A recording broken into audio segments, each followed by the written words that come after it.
Gurur Brahma, Gurur Vishnu, Gurur Devo Maheshwara, Gurureva Param Brahma, Tasmai Shri Gurave Namaha.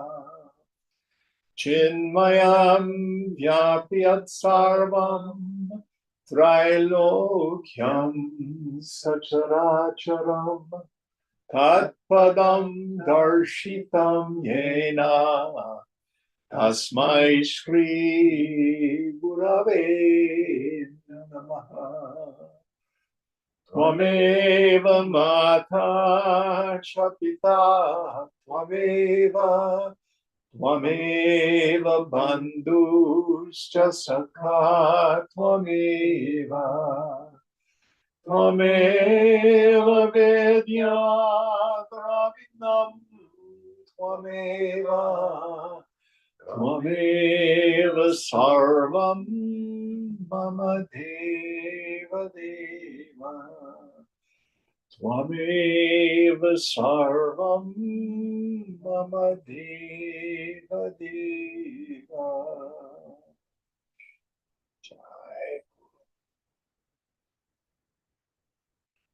Om Sahana Bhavatu Sahana Bhunaktu Sahaviryam Karavavahai Tejasvinavadhitamastu ma vidvishavahai. Om Shanti Shanti Shanti. So I think we're still in our 11th chapter, the bliss of yoga. And what verse are we on? Number 86. Help us out, please.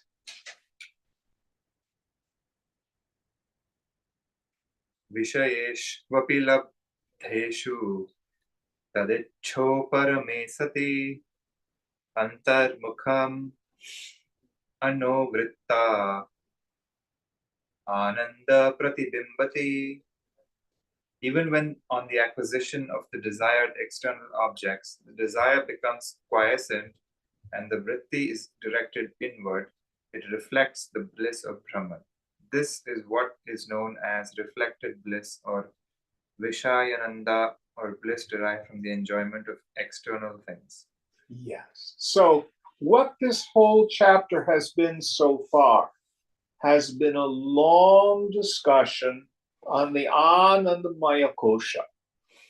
And he went into deep sleep first. So everyone enjoys a deep sleep. There is no object causing it. What it is the absence of the tripulti, he said, the triple factor. The mind is folded up into its seed form, its avyakta, its unmanifest form. And in the morning, he talked a little bit about when you wake up, before the mind starts to emerge into its various worldly activities, there's enough mind there to enjoy the bliss of the deep sleep state. But everybody, you have a sound sleep, you wake up in the morning, you say, oh, I feel so good. I slept so soundly. I don't remember a thing. I'm in the same position I was when I fell asleep. This is to prove to us that our essential nature is Ananda. And when the mind lets go of its Vikshepa Shakti, it's jonesing, it's kama, and comes home, that's what happiness is. Now he's talking about the second place. that we experience the Anandamaya kosha. And that's when we get the satisfaction of a desire. So when desire and object of desire become one, for a moment, the externalizing, the projecting, the jonesing ceases. And oh, I feel happy. I got the person, place, thing, or situation. And in my ignorance, I think the happiness belongs to those externals, when I've just used those to induce the temporary state free from the low-level discontent and craving, the restlessness that we run around with all day long. When you sit in meditation and your mind's going,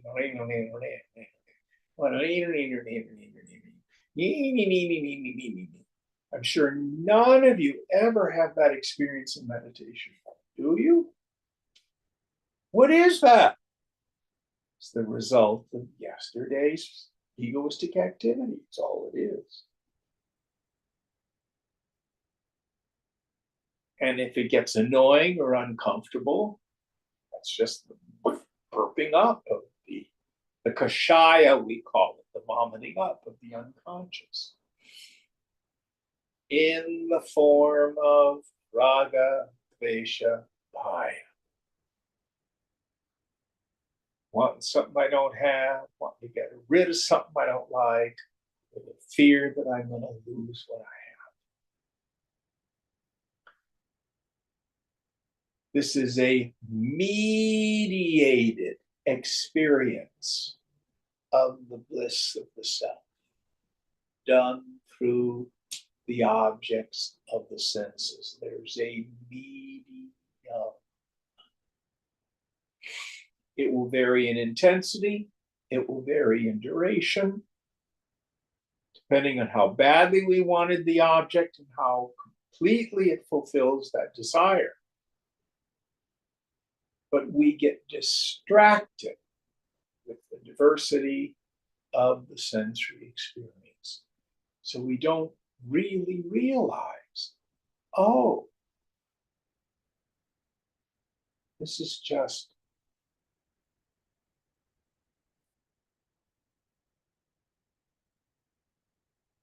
I'm not going to go there. I was going to say something vulgar, but next verse.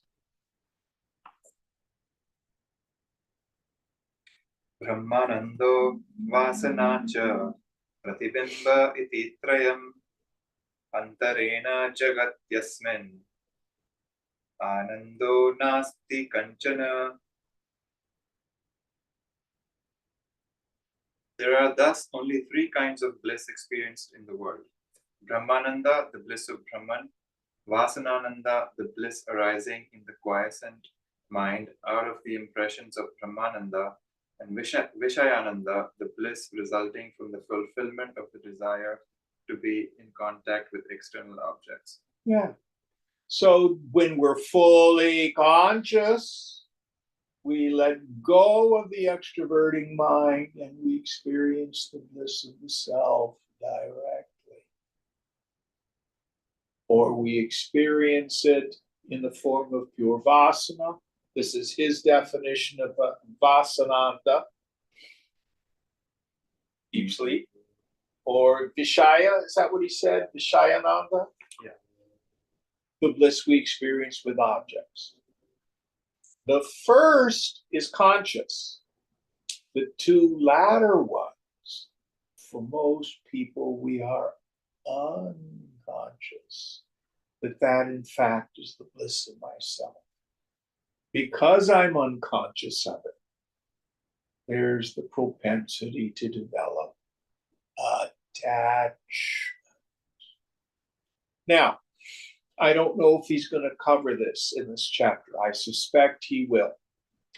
This is what I call the ruthless rule of the mind. The mind will pursue the experience that's given it the greatest joy. This is why things like heroin addiction or crystal meth or people who get addicted to gambling or anything else like that, why it's so difficult. Because we use that as a way to induce temporarily the mind freed from its externalization. And even though philosophically we can talk about the bliss of Brahman, if where I get my juice is the world, that's where my mind's going to go. So this is why cultivating a deep meditative practice and being able to revel in the self, independent of the world, is so vitally important. So Friday night, I was just talking with Puneet about this before class. We had our little Diwali party. And it was a lovely social event, and people were talking and chatting and listening to music, and we did a puja and some chanting. It was nice. And some people laughed. And then there were a preponderance of people here who were some pretty experienced yogis. And we didn't plan it. I didn't say, oh, let's meditate or anything like that. People just all of a sudden just dropped into the self.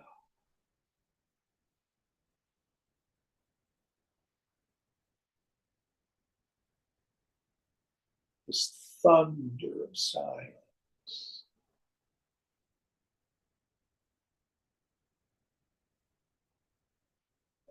Brahmananda Rasa Swad. The tasting of the juice of the bliss. So palpable. Did you feel it? Yes? I did, yeah. And it's so pure. And it's so deep. So blissful. And of course, it passed. People's minds came back and that's fine. Be attached to it. But this is what pulls us out of the.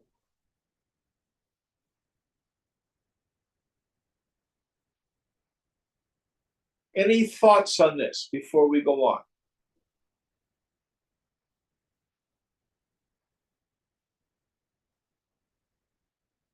Next verse.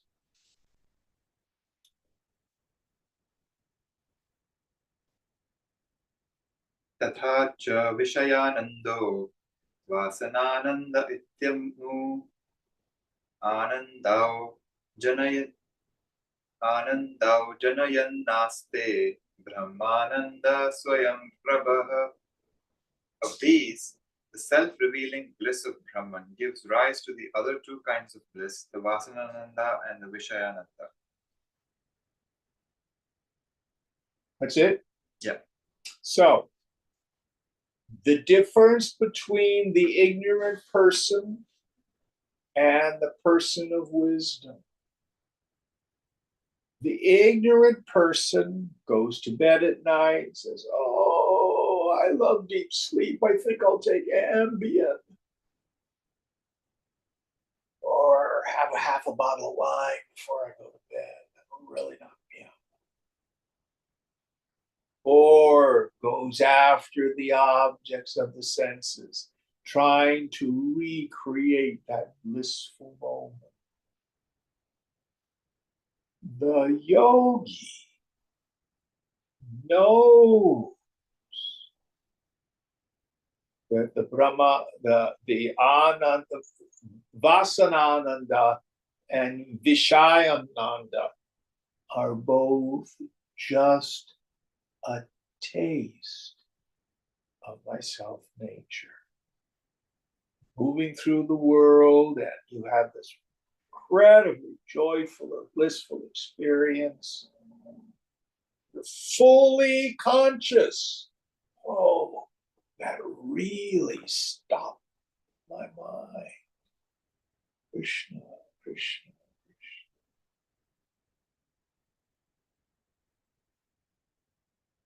So we talk about seeing the self in and through the world. Then the jnani begins to see the ananda of his own self nature through every experience in the world that's bringing him joy.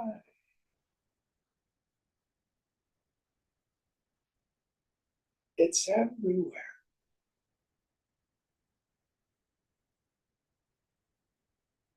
You listen to good music. Ah, thank you, God. Taste of you. Good food. Thank you, God. It's a taste of you. Making love. The other person disappears. It's my self nature. Beautiful work of art. Nature.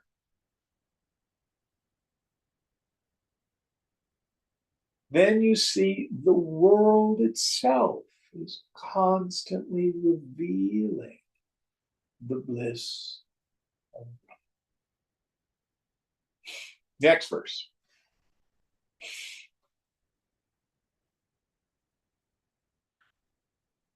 Shruti yuktya nubhutibhya swaprakasha chidatmake brahmanande suptikale siddhe satyan yadda shrinu. The fact that the bliss of Brahman is self-revealing in deep sleep is established by the authority of the scriptures, by reasoning, and by one's experience. Now hear about its experience at other times. Okay, so the most extroverted, most ignorant of people, without any effort, tastes the bliss of Brahman in deep sleep. Now let's hear about the others. Going on. Ya anandamaya suptau savijñayam yatvartam gatva swapnam prabodham va prapoti sthana bhedatah. The jiva, which is called Anandamaya, enjoying bliss of Brahman during sleep, gets identified with the intellect sheath during the dreaming and waking states as he changes his seat from one state to another. So this subtle intellect then is in the state of the unmanifest and deep sleep. And then it begins to emerge into the triple factor, knower, knowing, and known, in the waking state and the dream state. They are essentially the same. Let's see what happens when the mind emerges into those states. Going on. Netre jagaranam kanthe swapna suptirhritam bhuje apat mastakam deham vyap ya jagarti chetanaha. The Shruti says that in the waking state, the jiva abides in the eye, that is the gross body, in the dream state, in the throat, and in deep sleep, in the lotus of the heart. In the waking state, the jiva pervades the whole gross body from head to foot. So these are quotations from various Upanishads. So the idea here is in the waking state, the jiva, here it is, that karta, that sense of agent, in the vijnanamaya kosha, in the subtle intellect, cognizes the gross world of name and form. It says through the eye, but it means that's just metaphor. Then in the throat, again, metaphor. In the subtle body, in the dream state, I have an essentially identical experience. I have a dream body with a dream world of name and form outside, and dream thoughts and feelings interior, it seems. But it's just created by the mind. And then both of those get folded up into the unmanifest deep sleep. Deep sleep, I'm on the lap of the mother, suckling at her bosom of her bliss. Indeed, in dream and the waking state, there's the low level restlessness till I satisfy a desire. Then that restlessness abates, unless one is a jnana. Then I don't have the attachment to the world. Next verse.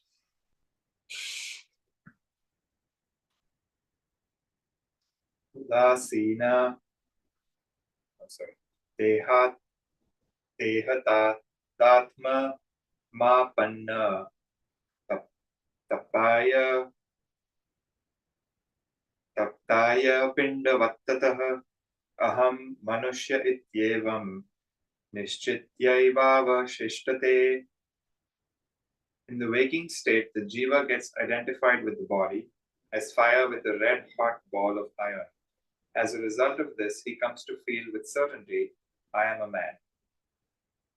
So this is the blacksmith who puts the metal, which is cold, solid in its form, into the fire, which is formless, hot, and then the iron borrows the dharma of the fire. That's the idea. So here, the inert physical body borrows the sentience, borrows the existence. And it seems like I am the body. And we give rise to the sense that I'm a person with breath in his nostrils. I attribute to the self the qualities of the non-self. Adhyasa. Next verse.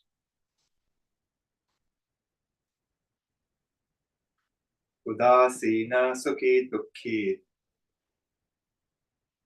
Avasthatraya Metyasau Sukha Dukhe Karma Karye Svaudatsinyam Svabhavataha.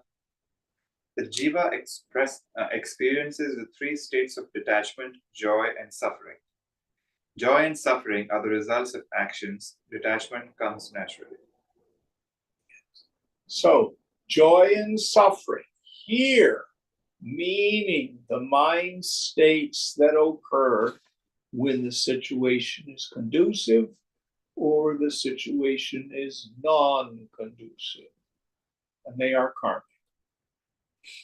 As the result of punya, good actions, I will move through life and experiences will happen where I will be happy with my life. If I've been a rascal and there's a lot of papam, then I'll get the lumps of this life. Not getting what I want. But the bliss of detachment is independent of the world.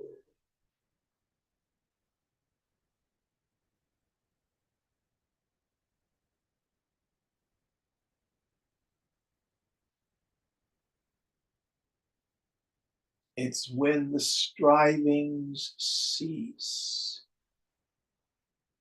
Technical word is kartavya, usually translated as obligatory actions. But it's the actions I undertake with the notion I must do this. I'll be a piece of crap if I don't. I will be happy if I do this. If I don't, I'll be miserable.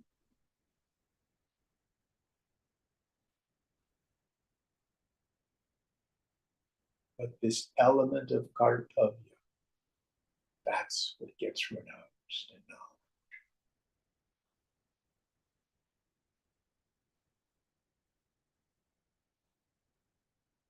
Priya gave us the term radical perpetual acceptance.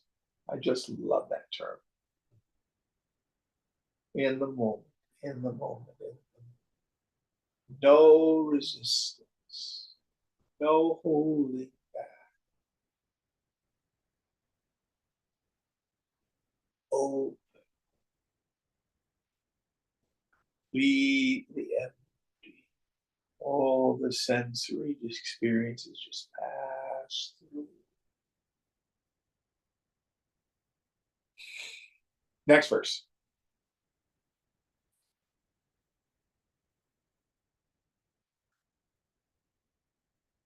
बाह्य भोगान् मनोराज्यात् सुख दुःखे द्विधा मते सुख दुःखान्तरालेषु भवेत् तूष्णीम् अवस्थितिः. Pain and pleasure are two sorts, as the experience is limited within the mind or is external to it also. The state of detachment appears in the intervals between pain and pleasure. Yes. Read the first part. Pain and pleasure are of two sorts. Yeah, pain and pleasure are of two sorts, as the experience is limited within the mind or it's external to it also. Okay, so I can have pain and pleasure because things in the external world are the way I like them. Or I can have pain and pleasure because of my mental turmoil.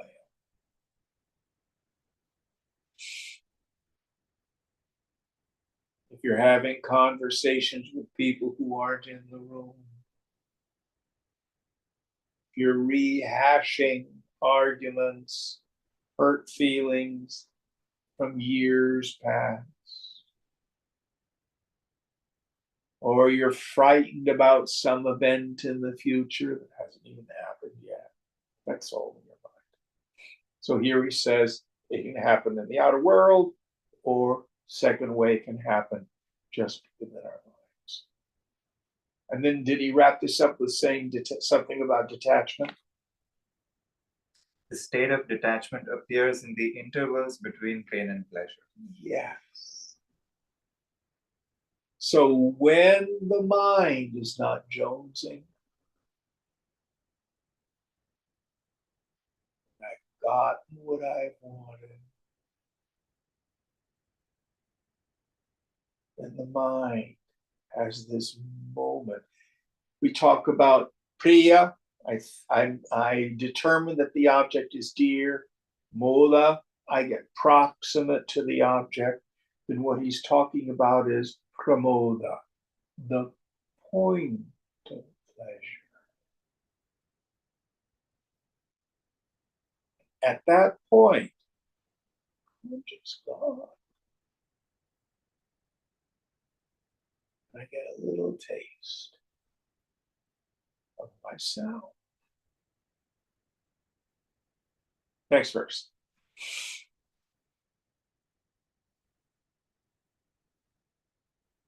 न कापि चिन्तमेत्स्यद्य सुखमास इति ब्रुवन् औदासीन्ये निजानन्द भावं व्यक्तखिलो जनः. Quote, I have no worries, I am happy, end quote. Thus do people describe the natural bliss of the self in the state of detachment. Yes.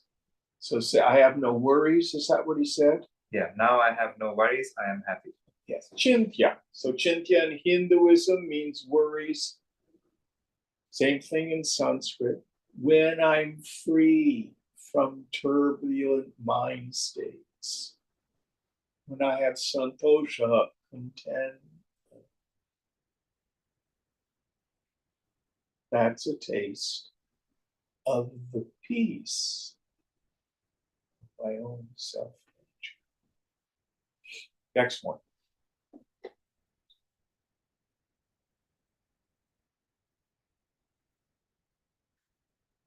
Aham asmi yahankara samanyachhadittatvatah nijanando nam sukyoyam kintvasau tasya vasana.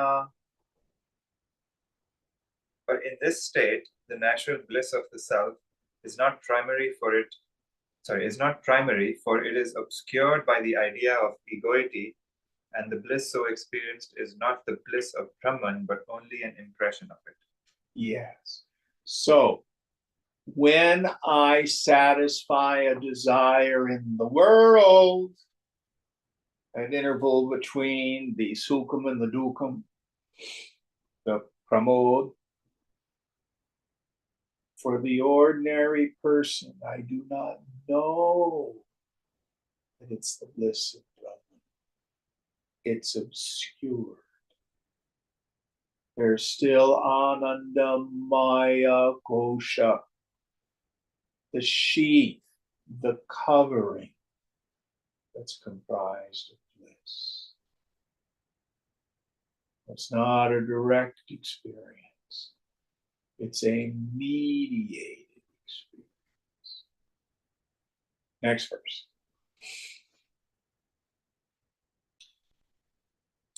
नीरपूरितभाण्डस्य बाह्ये शैत्यं न तज्जलं किन्तु नीरगुणस्तेन नीरसत्तानुमीयते. The outside of a pot full of water feels cold. Actually, there is no water outside, but coldness only. It is from this property of water that the presence of water inside is inferred. Oh, what an interesting image. So if you've got cool water in the pot, you feel the outside of the pot, it's cool. But it's not cool water on the outside of the pot. It's a borrowed coolness. So also the mind is happy when I get what I want. Let's see how he goes on with this idea. यावन् ध्यावदहङ्कारो विस्मितोऽभ्यासयोगतः तावतावत् सूक्ष्मदृष्टे निजानन्दोऽनुमीयते. Similarly, as one forgets one's egoity by continued practice, one can comprehend through intuitive perception one's natural state of bliss. Yes. So as one forgets one's egoity. Beautiful way to frame it in language. The way I like to say it is no personal sense of self is real. If I feel like a person, I'm deluded. Rather than endeavoring to resolve the struggle of ego, drop the struggle. Give up the struggle of ego. I'll be happy when, it'll be better if. God. Quit believing the mind altogether. Unknow the mind.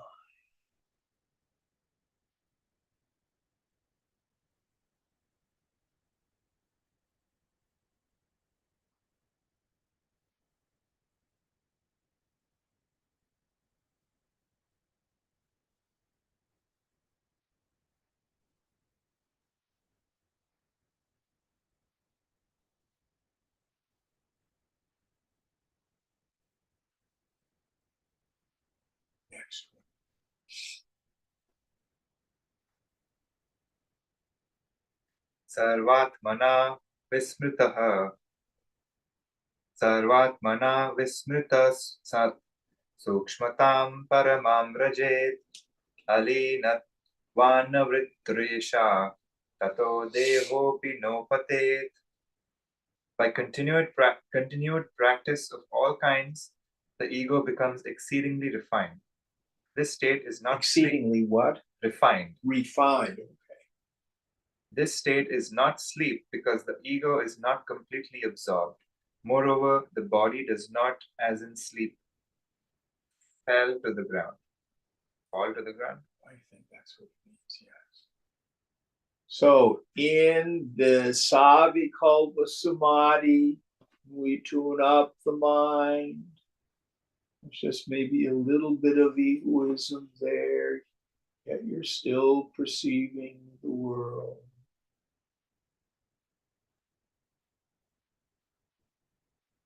There's no thoughting, but the body doesn't fall over.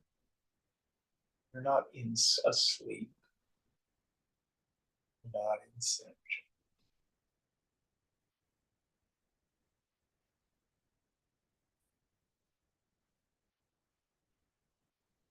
Now again, someone reading this text without having the great punya to have contact with a man or woman of knowledge, this makes no sense. But if we get the opportunity to be around a Mahatma, I can just tell you out of my own experience. Very early on, I knew what Swamiji was going to say before he said it. It was repetition. I wasn't there for data, for words. I didn't have any doubts. He was just so empty. And I would just pour my mind into that emptiness.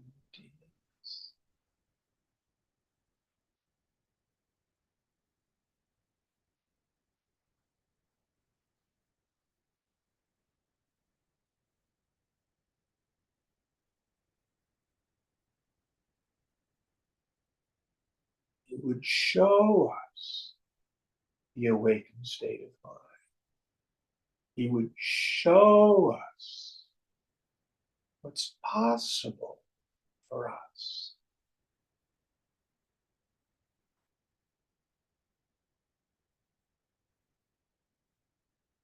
People who couldn't tune up had a very different experience of Swamiji. Oh, he's so funny. Oh, he's the devil. People had all sorts of ideas. My experience, vast and empty like the sky.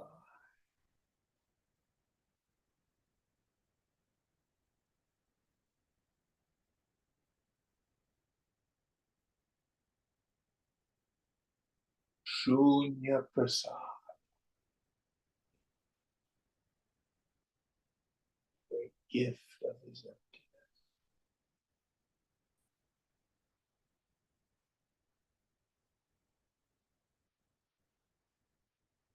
Next verse. Nadvaitam bhasate tapi nidratas tatrasti yat sukham sa brahmananda ityaha bhagavan arjunam prati. The bliss in which there is no experience of duality and which is not sleep either is the bliss of Brahman. So said Lord Krishna to Arjuna. Yes. So here he's footnoting his exegesis by a quote of scripture. I actually don't recognize that verse. I don't know what it is. It must be from Gita. Yeah, it says Gita chapter 6, 25 to 27. Oh, Right. it's in the yoga meditation. Okay. Yes.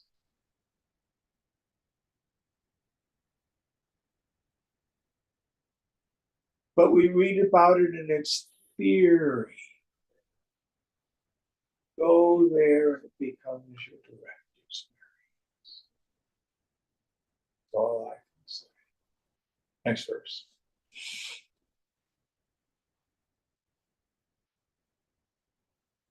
Shanai Shanai Ruparam Med Padya Dhriti Grihitaya Atma Sansthanam Man Kritva Na Kinchit Api Chintayet.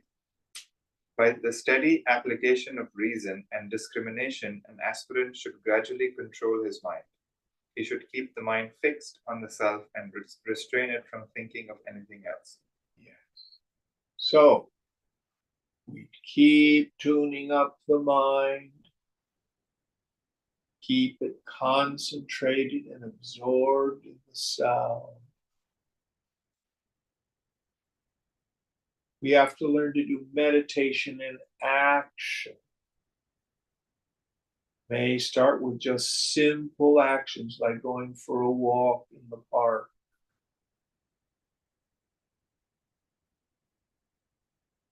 But gradually, you own it. You go there anytime you wish.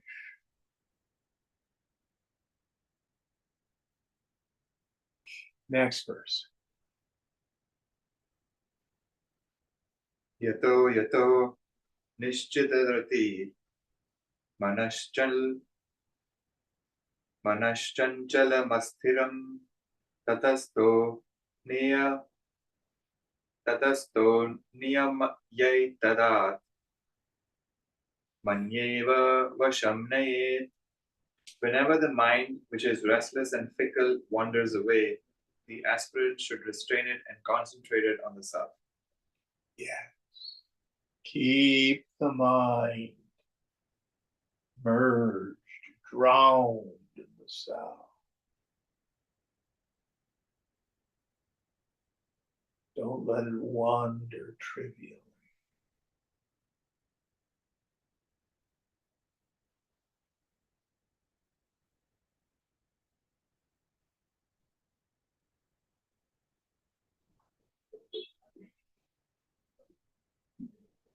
Next verse. Prashantamanasam hyenam yogina sukhamuttamam upaiti shantarajasam brahmabhutam akalpasham. The yogi whose mind is perfectly tranquil, whose passions are subdued, who is sinless and has become Brahman, attains the supreme bliss. Yes.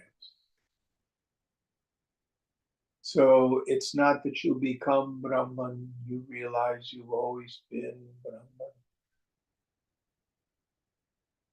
This is why it's very important. Don't try to be a realized person. Don't be obsessed with other people's mind states. Who is so and so realized? Oh, I was in a place and there are all these realized people there. Don't get all caught up in that. Know you are Brahman. Merge your mind. Don't get identified as the possessor of a mind states.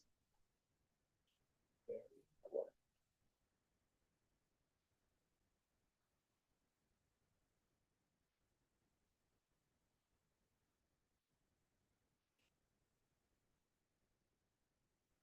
Next one.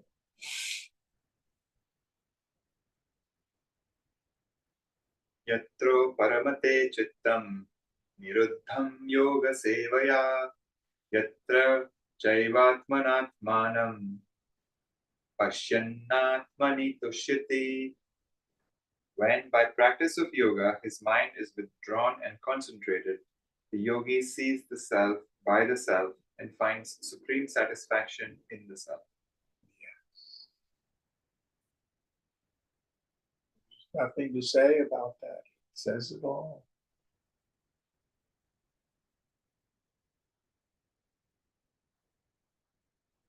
And again, I can't help but share my favorite Gita verse, chapter 2, verse 55.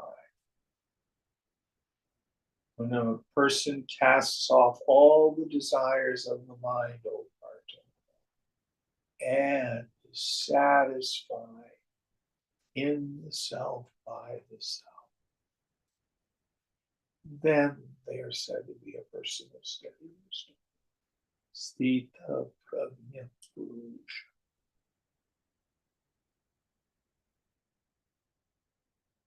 It's all of yoga right there.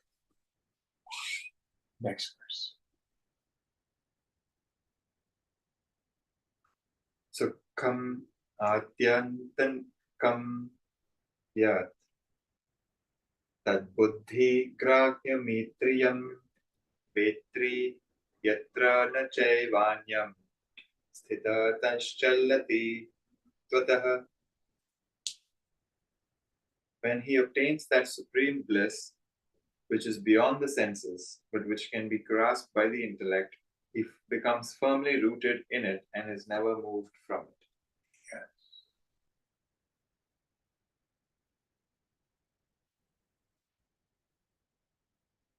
You get stuck there.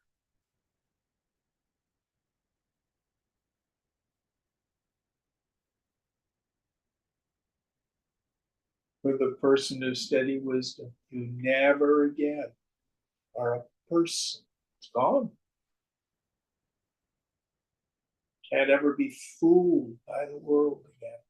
This can't happen. Maybe it can. Not so far.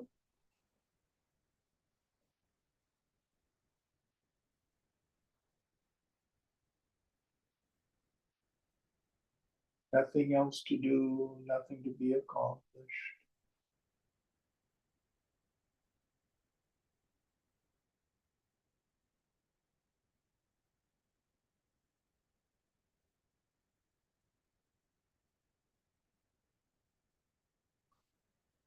And you just let the equipment work out its remaining product, and you die.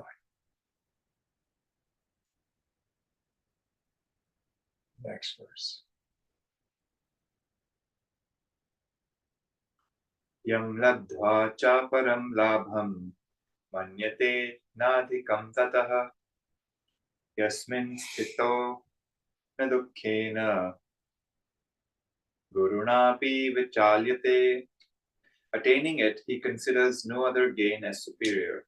Once established in it, he is not disturbed even by great sorrow.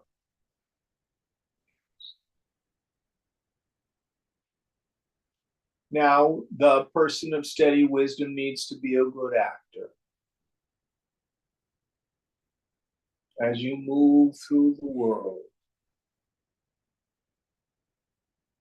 you can speak with others with concern for them, with compassion, with empathy,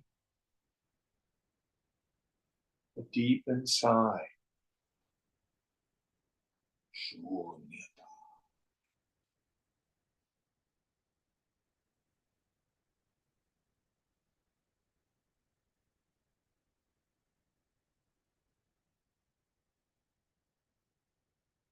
Next verse. Tam vidya dukkha sanyoga viyogam yoga sangitam na nishchena yoktyaptvo yogo nirvinana chetasa. This science of separation from the painful association is called yoga. This yoga must be practiced with faith and a steady and undespairing mind. So, this is what yoga is. It isn't that the transmigrating soul gets united with God. It's the human mind that's been extroverting into the world, comes home and gets united with the self.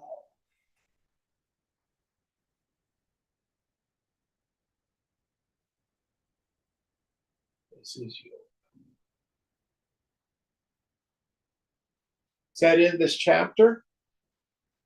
No, this is like 20 more verses. Oh, okay. युञ्जनैवं सदात्मानं योगी विगतकल्पशः सुखेन ब्रह्म संस्पर्शम् अत्यन्तं सुखमश्नुते. A yogi who is free from imperfections and is ever united with his self experiences easily the supreme bliss of identity with Brahman. So, a yogi who's gone through the process, Viveka Vairagyacha, Abhyasa Vairagyacha, discrimination and dispassion, practice and dispassion. That person easily has the capacity to revel of self-nature. On the other hand, you do not practice.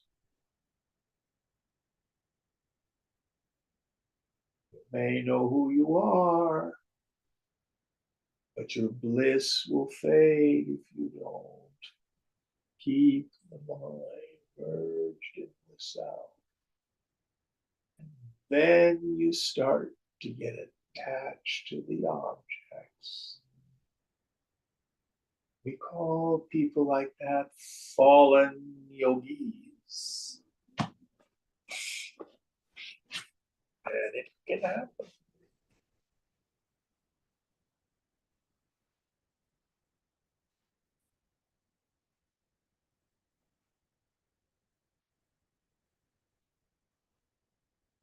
Revel in the self.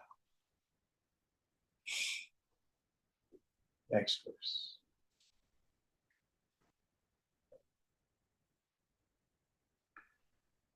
उत्सेक उदधेर्यत्वत् कुशाग्रेणैकबिन्दुना मनसो निग्रहस्तद्वत्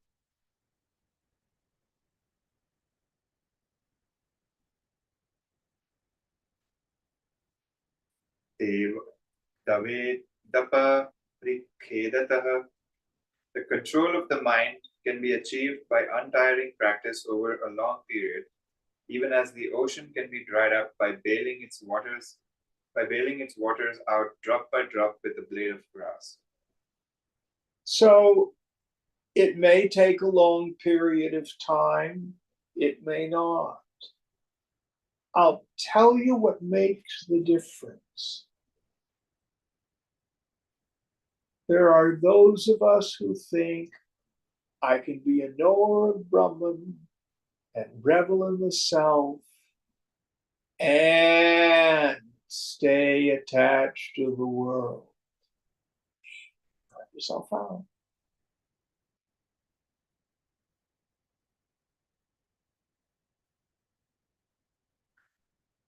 My understanding is the renunciation of the world has to be absolute and complete for steady wisdom.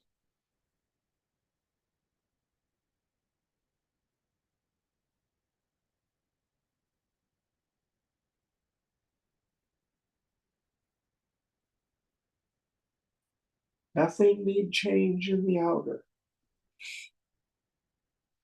It's all an inside job.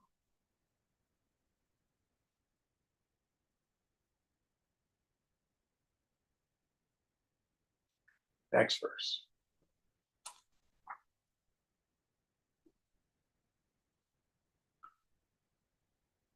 बृहद्रस्थस्य राज्येशः शाकान् यन्यो मुनिसुखं प्राह मैत्राख्य शाखायां समाध्युक्ति पुरस्मरम्. In the Maitrayani Upanishad of the Yajurveda, sage Shakayanya spoke of the great bliss experienced in samadhi to the royal sage Brihadratha while discoursing on samadhi. So here he's talking about an Upanishad I have not studied. What's the name of it again? Maitrayani. Maitrayani. Yeah. I don't know this Upanishad. But there's a discourse on samadhi. I did not know this. Going on. Yatha nirindano vahni swayonavo pashabhyati तथा वृत्तिक्षया चित्तं स्वयोना वोपशाम्यति. As fire without fuel dies down and becomes latent in its cause, so the mind, when its modifications have been silenced, merges in its cause. Yes.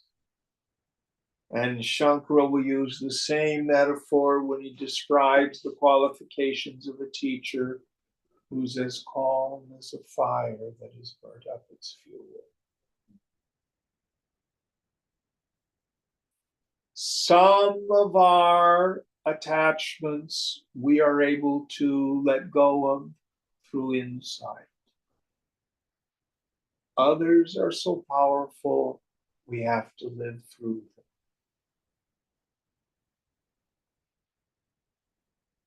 Get kicked in the teeth by life before we let go. They all have to go. For the person with complete renunciation of their attachment to the phenomenal world, samadhi is easy.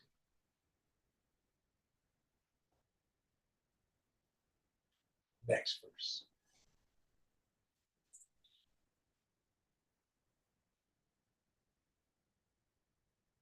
यथा स्वयो वुपशान्तस्य मनसः सत्यकामिनः इन्द्रियार्थविमूढं यात् धृता कर्म वशानुगाः. To the mind fixed on reality, merged in its cause, and impervious to the sensations arising from the sense objects, the joys and sorrows, together with their occasions and materials, experienced as a result of the fructifying karma, seem unreal. So for the man of wisdom, the woman of wisdom, in Nirvikalpa Samadhi, the phenomenal world is not available. But in Sahaja Samadhi, the phenomenal world is perceived. But it's experienced like an ephemeral dream. There's no juice to it anymore.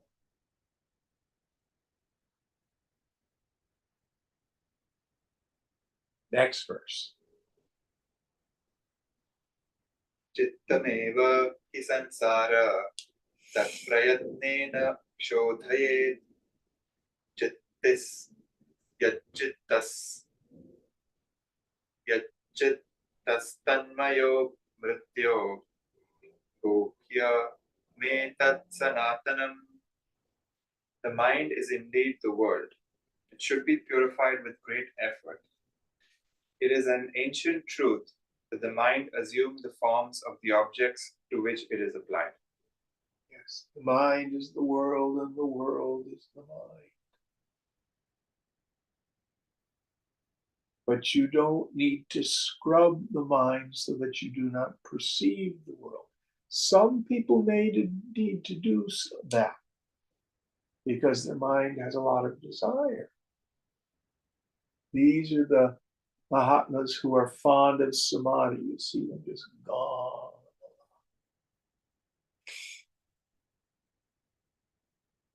But you can come to the point where you deeply understand the fundamental reality of the world and accomplish the same thing. Even though the world is seen, even though your body fulfills its prakriti, its nature in the world, no relationship.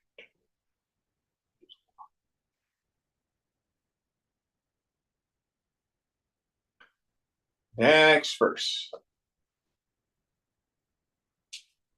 चित्तस्य हि प्रसादेन अन्तिकर्म शुभाशुभम् प्रसन्नात्मात्मनि स्थित्वा सुखं शयमुनश्यति. Through the purification of his mind, a man destroys the impressions of his good and evil karma, and the purified mind abiding in Atman enjoys undiminishing bliss. Yeah.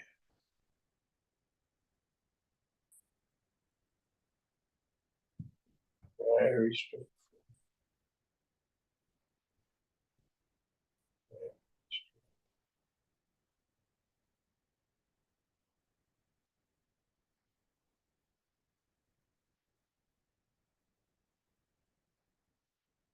Next one.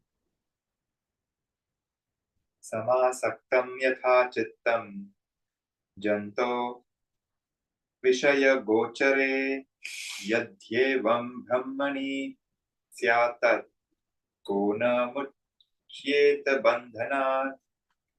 If a man were to focus his mind on Brahman as he commonly does on the object of senses, what bondage would he not be free from? And why do we not focus on Brahman the way we focus on the objects? Because we still believe they're real.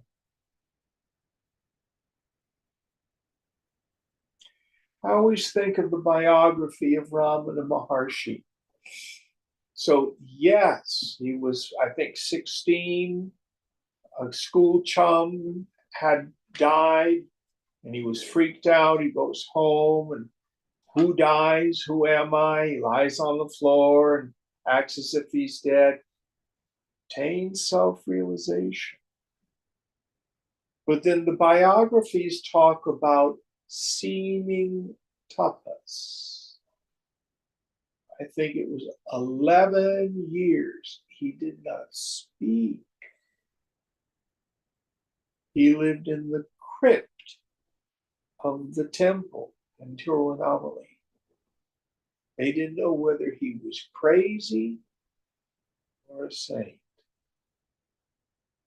but they fed him. What was he doing for those 11 years? This seeming, merging the mind and sound.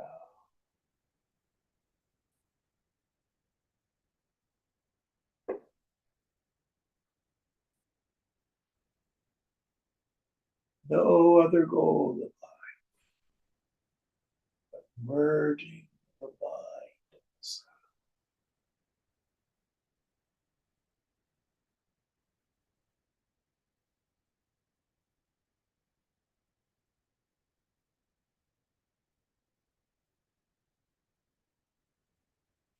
Next verse.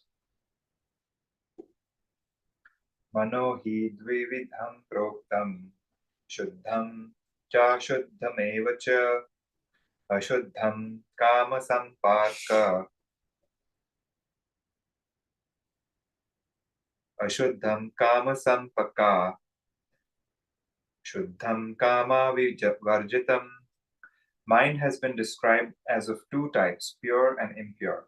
The impure is that which is tainted by desires. The pure is that which is free from desires. Yes. What is the pure mind? It doesn't have goody thoughts. It's got fewer thoughts. The frequency and the volume of thought is turned down. What is an impure mind? One that is filled with desires. Even good desires, justice, feeding the poor, animal rights, helping others.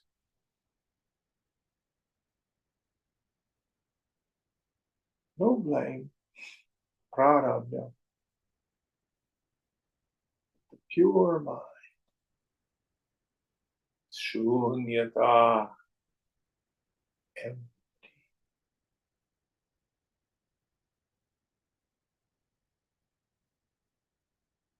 How many more verses? We should be close to the end.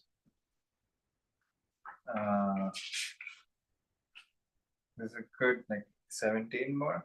Oh, really? We won't be able to finish. We'll do a couple more. Mana eva manusyanam karanam bandha mokshayo bandhaya vishaya saktam muktiyai nirvishayam smritam. The mind alone is the cause of bondage and release. Attachment to objects lead to bondage, and freedom from attachment to them leads to release. Yes. So you hear me say so many times, both bondage and liberation occur to the mind. Self is ever free. What is my bondage? Nothing more than as the fruit of spiritual ignorance. I think I'm a person. And that feeling is always discontent, restless. And then I posit goals, which only take one of two forms, either fix the world or fix me. Then I've got kartavya, struggle. That's my bondage. What is liberation? Nothing more than the mind freed from spiritual ignorance, so that I know in my mind, oh, I'm Brahman. It's always safe. I don't need to be fixed. Brahma Satyam Jagan Nitya. Brahman alone is real. The phenomenal world is a light show. Mithya, an illusion. Don't take it seriously. The struggler can cease to be.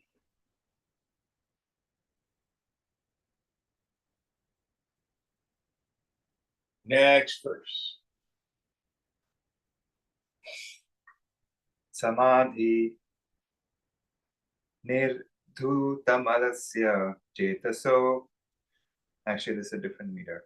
Samadhi nirdhula malasya chetaso niveshitasyatmani yatsukam bhavet na shakyate varnayitum giratada swayam tadanta karanena grihyate. The bliss arising from absorption in the contemplation of the self, when all sins and taints are washed off through the practice of samadhi, cannot be described in words. One must feel it in one's own heart. Yes. So it's not to be gained through a text, not to be gained through Zoom or YouTube. You and I must go there.